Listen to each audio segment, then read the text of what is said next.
Hello student, good evening. देखिए, जो है इस समय चल रहा है प्रकाश का अपवर्तन और परावर्तन। तो उसमें परावर्तन बता दिए थे, आज बताएंगे अपवर्तन और उससे संबंधित जितनी डिफिनेशन है ये सब बताएंगे। लेकिन उससे पहले आपसे एक रिक्वेस्ट है कि हमारे चैनल को सब्सक्राइब नहीं किए हैं तो कर लीजिए। और थोड़ा सा एक और कष्ट है, आज वीडियो हम थोड़ा सा बहुत पहले बना रहे हैं तो डिस्टर्बेंस थोड़ा बाहर से होगा, तो इसलिए माफी चाहेंगे। आगे देखिए, प्रकाश का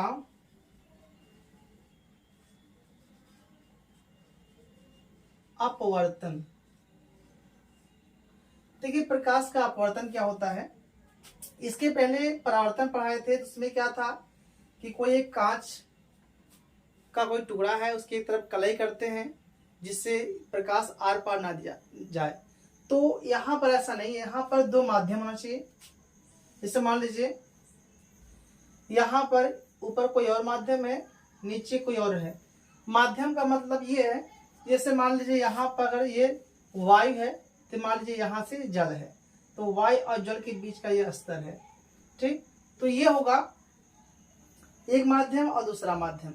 अब देखिए, मान लीजिए प्रकाश की किरण यहाँ एक ही तरह अभिलंब, प्रकाश की किरण यहाँ से एक माध्यम से दूसरे माध्यम में जा रही है। तो यहाँ माध्यम का नाम लिख दे रहे हैं कि यहाँ ऊपर जो माध्यम है, मतलब इसके ऊपर जो माध्यम है वह विरल है और नीचे क्या है, ये सघन है। यहाँ लिख दे रहे हैं साइड में सघन है। ठीक, विरल का मतलब ये है कि जहाँ घनत्व तो बहुत कम हो, और सघन मतलब जो बहुत घना क्षेत्र हो, कह सकते हैं बहुत डेंसिटी उसका या घनत्व, या बहुत ही जैसे कह सकते हैं भीड़ भाड़ के एरिया। कहीं ऐसा होता है, कुछ स्थान होते हैं जहाँ पर और खाली एरिया होता है, खाली जगह होती है, लोगों की भीड़ भाड़ कम होती है। एक ऐसा स्थान होता है जहाँ बहुत सारी भीड़ होती है। बस वही चीज यहाँ पे विरल का मतलब ये हो गया कि जहाँ पर लोगों की संख्या कम हो, अर्थात एकदम बहुत विरल हो, जहाँ घनत्व तो कम हो। और यहाँ सघन का मतलब ये होता है कि जहाँ बहुत भीड़ भाड़ हो या इसका बहुत सघन एरिया हो। ठीक, तो यहाँ पर जैसे मान लीजिए वायु है, यहाँ जल है, तो वायु और जल, इसमें क्या वायु में ये इसका घनत्व तो कम होगा, मतलब यहाँ सघन नहीं होगा, लेकिन यहाँ बहुत ही घना क्षेत्र है।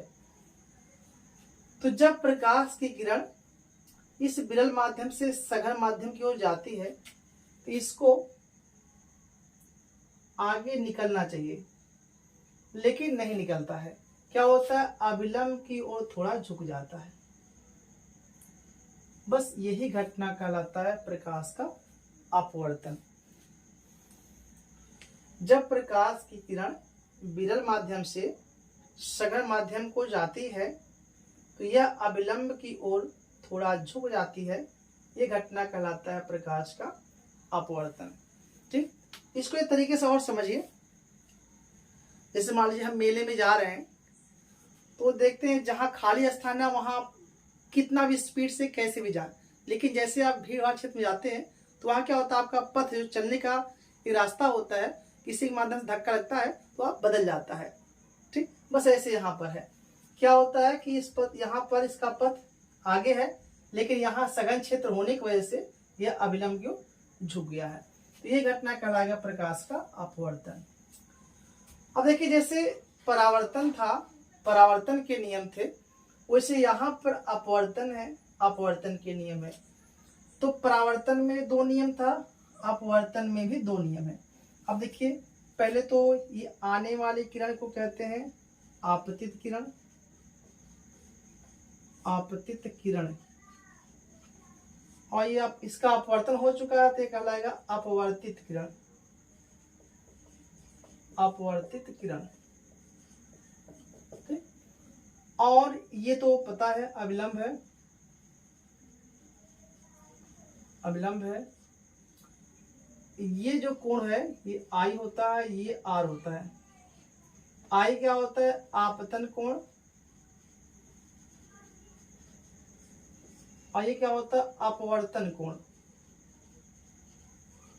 अपवर्तन कोण। ठीक है, इसका ही परिभाषा और देख लीजिए।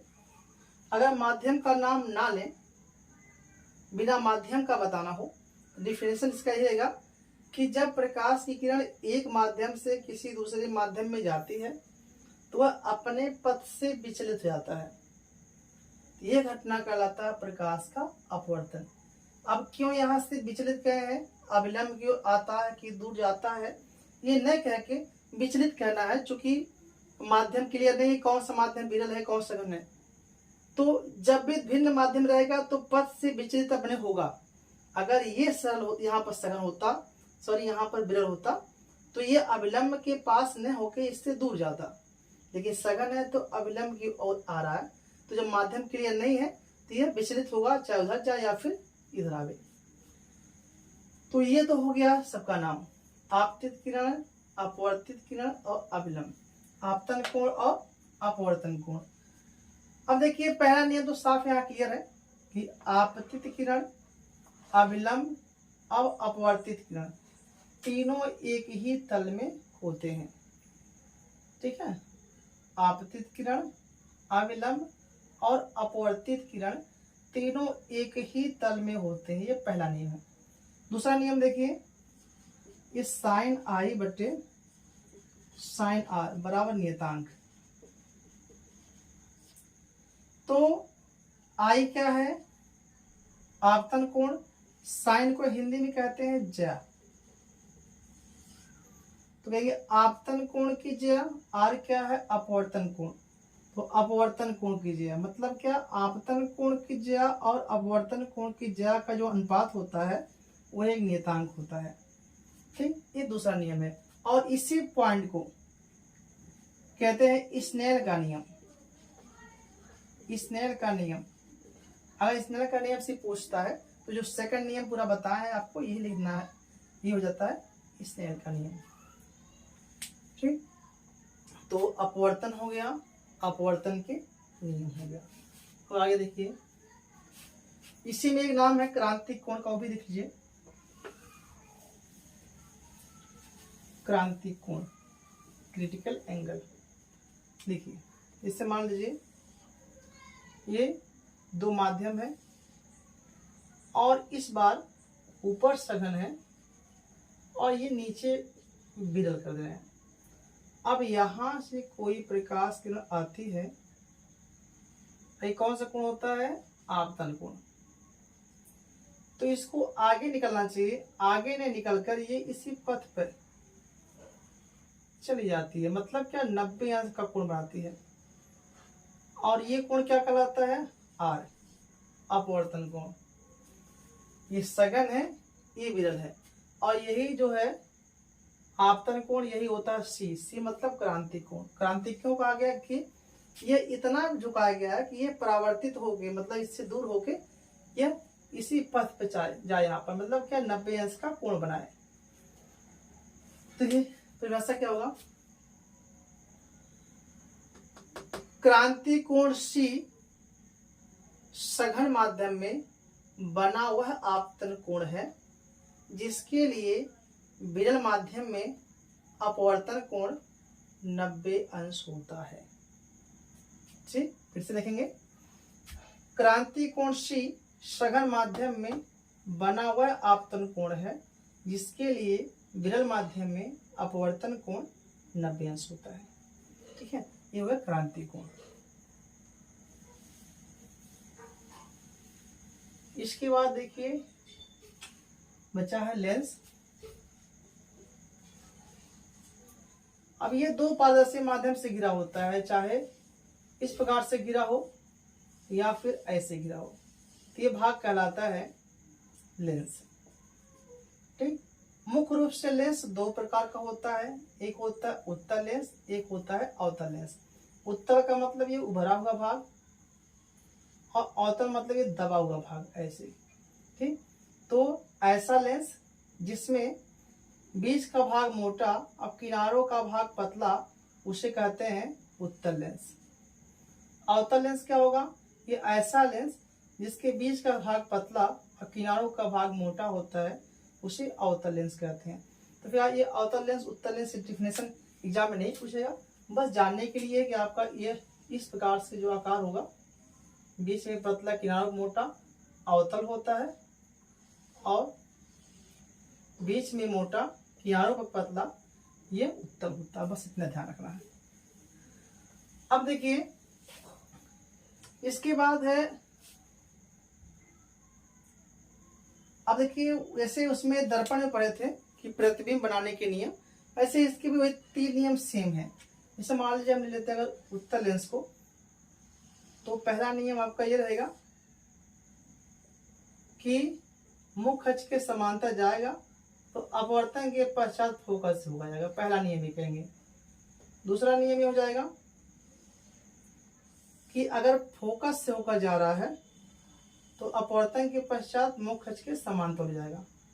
और तीसरा पॉइंट वही है कि अगर यहाँ कर दे रहे हैं, इसको याद नहीं करना है, बस अभी बता देना क्या चीज है। अगर प्रकाश, यहाँ प्रकाशीय केंद्र होता है, अगर प्रकाशीय केंद्र से होकर जाता है तो यह बिना विचलित हुए सीधे निकल जाता है। ये 3 नियम है, इन्हीं में से किन्हीं 2 का प्रयोग करके किसी भी वस्तु का प्रतिबिंब बना सकते हैं। ठीक, तो ये याद नहीं करना है, बस बताएं तरीका कि अगर समांतर जाएगा तो फोकस से जाना है, फोकस से जाएगा समांतर करना है, प्रकाश से केंद्र से कोई किरण जाती है तो सीधे निकल जाती है बस। अब इसमें जैसे दर्पण में 6 कंडीशन और एक कंडीशन था अवतल दर्पण उत्तल दर्पण के लिए, वैसे यहाँ उत्तल लेंस के लिए 6 है, अवतल लेंस के लिए 1 है। हेडिंग रहेगा उत्तल लेंस द्वारा प्रतिबिंब का बनना। अब इसमें कुल 6 कंडीशन है। देखिए पहला पॉइंट यह है कि जब वस्तु अनंत पर हो, जब वस्तु अनंत पर हो, मतलब अनंत पर स्थित हो। देखिए मान लीजिए कोई उत्तल लेंस है, सही से नहीं बन रहा है, चलिए। उसके बाद यहाँ प्रकाश से केंद्र होगा, यहाँ इसका फोकस होगा, और मान लीजिए यहाँ भी फोकस है, इसको डैश या उसको डैश मान लीजिए। तो ये मान लें कि वस्तु बहुत दूर अनंत पर है, तो यहाँ से एक किरण डालते हैं, फोकस से ले आते हैं, और दूसरे को अनंत से ले आते, यहाँ सॉरी प्रकाश से केंद्र से ले आते हैं, तो सीधे निकल जाएगा। और ये क्या हो जाएगा, मुख्य अक्ष के समांतर हो जाएगा। तो दोनों जहां पर कटते हैं आपस में उसी को मिलाते हैं, तो ये क्या होता है, फोकस पर ही बनता है। ठीक, तो पहला कंडीशन इसका यही है कि जब वस्तु अनंत पर स्थित होता है तो उसका प्रतिबिंब फोकस पर वास्तविक, उल्टा बनाया तो मतलब वास्तविक रहेगा, वास्तविक उल्टा और वस्तु से बहुत छोटा बनता है। ठीक है, कि जब वस्तु अनंत पर स्थित होता है तो उत्तल लेंस द्वारा इसका प्रतिबिंब फोकस पर वास्तविक उल्टा और वस्तु से बहुत छोटा बनता है। ये पहला कंडीशन है। अब दूसरा कंडीशन देखिए, एक बार देख ले चल रहा है वीडियो या फिर अकेले ही बोल रहे हैं। अच्छा चल रहा है, ब्लर हो रहा क्या?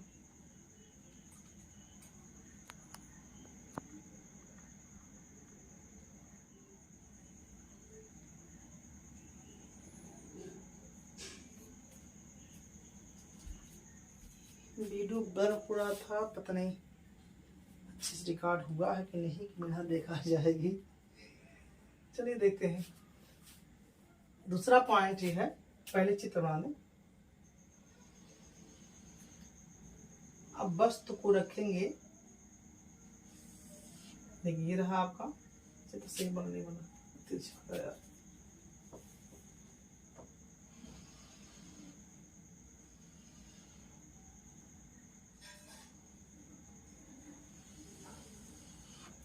यहाँ पर हो गया एक एफ, यहाँ हो गया 2F, और यहाँ पर हो गया F, यहाँ हो गया 2F। इस बार वस्तु को रख रहे हैं अनंत और 2F डैश के बीच में।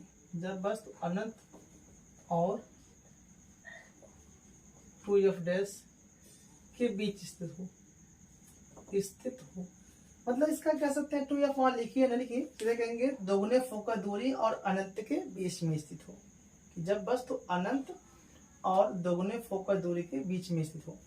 देखिए इस कंडीशन में इसका प्रतिबिंब कहाँ बनेगा। एक किरण तो समांतर जाएगी जो यहाँ से फोकस होकर जाएगी, और दूसरे किरण को चाहे आप फोकस ले आ, यहाँ से सॉरी फोकस है ये प्रकाशिक केंद्र, प्रकाशिक केंद्र यहाँ से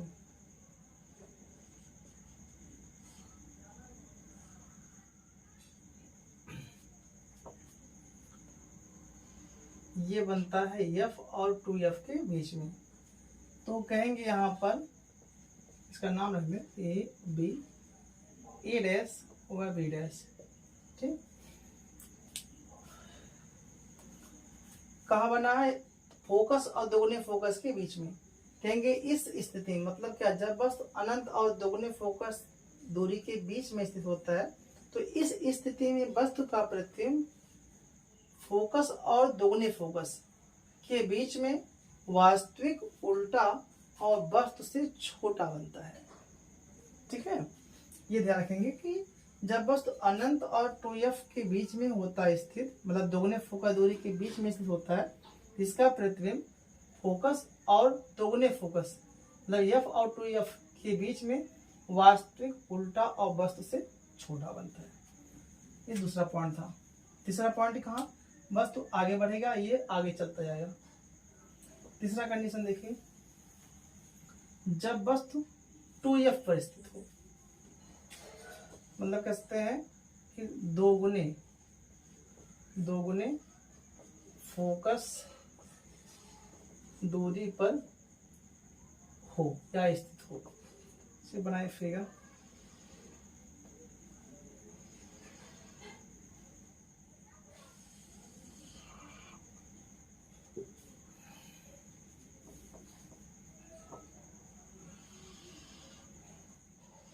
बन जा भाई।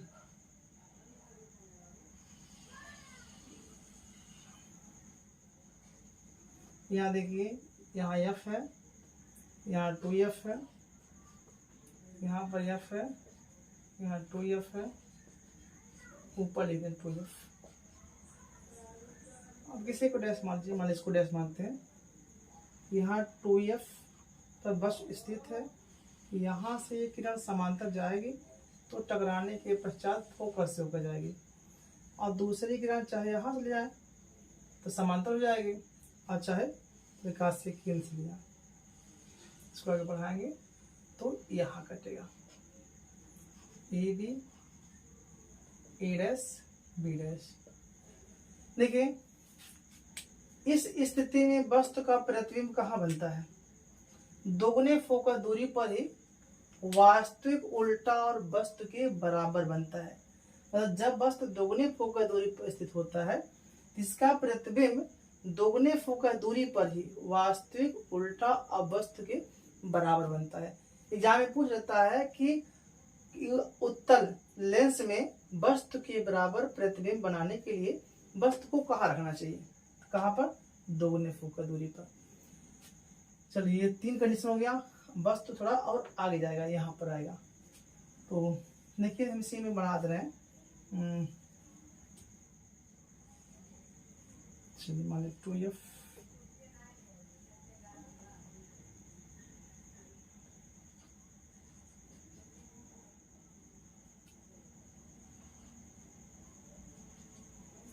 देखिए जब वस्तु प्रथम फोकस और दोगुने फोकस के बीच में स्थित हो, किसका प्रतिबिंब दोगुने फोकस और अनंत के बीच में वास्तविक उल्टा और वस्तु से बड़ा बनता है। बराबर था, इसके बाद बड़ा बनेगा।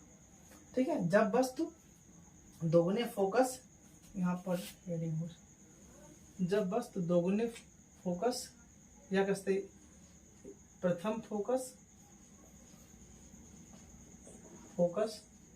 व दोगुने फोकस के बीच स्थित हो। ठीक है, तो कहा होगा इस स्थिति में वस्तु का प्रतिबिंब दोगुने फोकस और अनंत के बीच में वास्तविक उल्टा और वस्तु से बड़ा बनता है। इस बार कहा जाएगा फोकस पर जाएगा। देखिए जब वस्तु फोकस पर स्थित हो, पहला कंडीशन है कि जब वस्तु फोकस पर स्थित हो। देखिए इसका प्रतिबिंब पर बनाते हैं।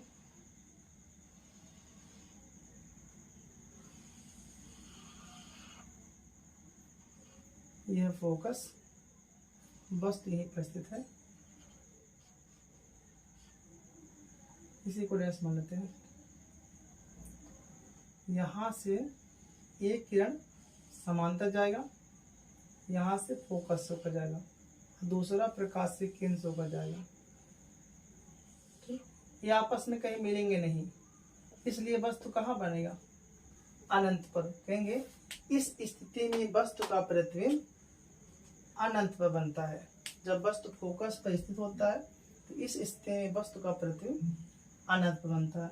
बस ये लास्ट पॉइंट इसका बच्चा है, इसमें वस्तु कहाँ जाएगा? यहाँ पर, प्रकाशीय केंद्र और फोकस के बीच में। देखिए जब वस्तु प्रकाशिक केंद्र व फोकस के बीच स्थित हो। देखिए बनाएंगे फिगर।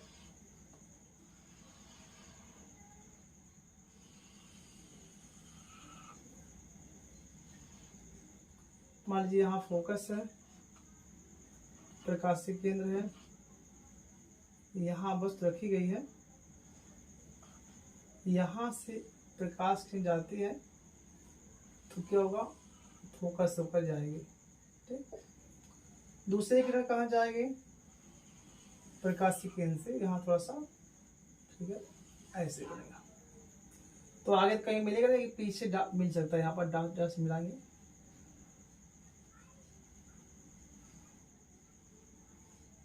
यहाँ कहीं मिलेगा, मतलब यहाँ पीछे।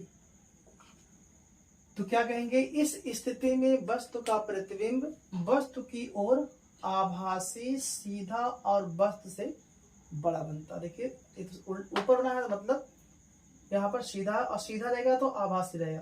तो इस स्थिति में वस्तु का प्रतिबिंब वस्तु की ओर आभासी, सीधा और वस्तु से बड़ा बनता है। ये हो गया उत्तल लेंस द्वारा प्रतिबिंब का बनना। ये 6 कंडीशन था। एक अवतल के लिए हो तो उसको भी बता दे रहे हैं।